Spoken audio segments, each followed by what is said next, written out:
Leçon 7, la priorité des opérations. Quand tu résous un problème qui comporte plusieurs opérations, la réponse peut varier selon l'ordre dans lequel tu effectues les opérations. Si on regarde 3 plus 6 fois 4, est-ce qu'on commence en additionnant ou en multipliant? Pour savoir la réponse, on se réfère à PEDMAS, ici, pour trouver la priorité des opérations. En premier, on commence par les parenthèses. Ensuite, les exposants, le petit 2, la division, la multiplication, l'addition et finalement la soustraction. Commençons par l'exemple 3 plus 6 fois 4.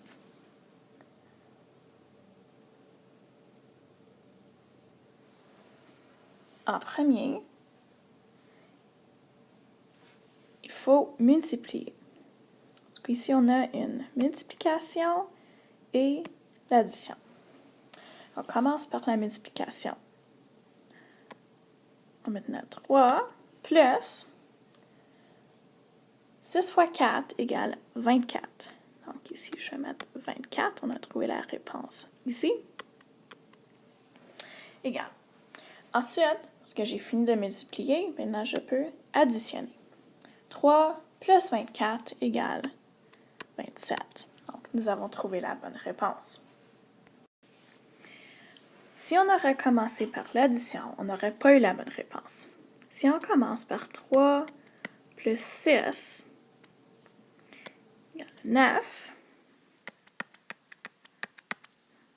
9 fois 4 égale 36. Ce n'est pas la bonne réponse. Donc, il faut toujours suivre PEDMAS. Voici le deuxième exemple. Donc, on vérifie pour voir s'il y a des parenthèses. Il n'y en a pas.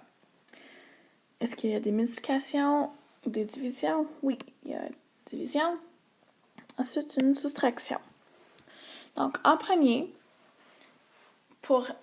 on va vous demander d'évaluer les expressions.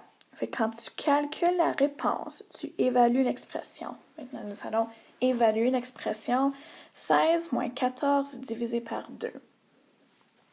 Donc, on commence par la division. On réécrit notre 16 moins 14 divisé par 2, la réponse est 7. Ensuite, on peut soustraire 16 moins 7 égale 9. Nous avons trouvé la bonne réponse. Maintenant, essaie l'exemple 1 toi-même. 18 moins 10 plus 6 égale. Voici la vérification. En premier, on soustrait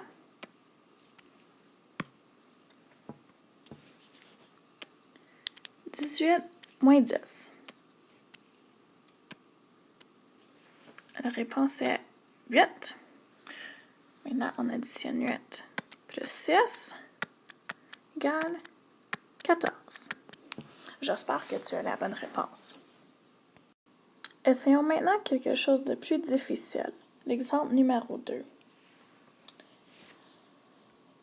Il faut commencer par les parenthèses.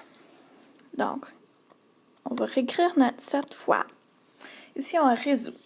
4 plus 8 égale 12. Ensuite, on fait 7 fois 12 égale 84. J'espère que tu as trouvé la même réponse que moi. N'oublie pas la priorité des opérations. Fait qu'en premier, les parenthèses.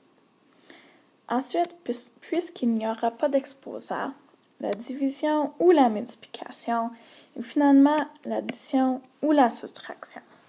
Bonne chance!